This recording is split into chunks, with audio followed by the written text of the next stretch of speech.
Oleh-oleh dari Nara. Kemarin ke Nara aku beli ini. Ini kayak opak ya. Opak Jepang. Tapi tuh ada gambarnya lucu.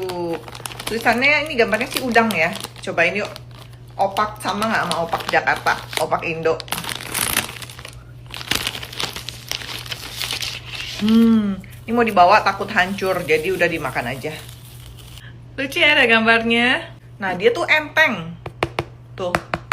Enteng, kopong. Terus di belakang kayak ada sayur-sayur gitu. Sayang sih mau dimakan. Gitu. Enak.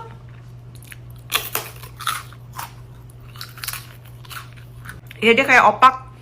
Tapi dia kayak rice cracker juga itu loh. Mungkin tipis ya. Ada rasa udangnya. Sayurannya nggak gitu berasa. Enak-enak, gurih. Tanduknya hilang.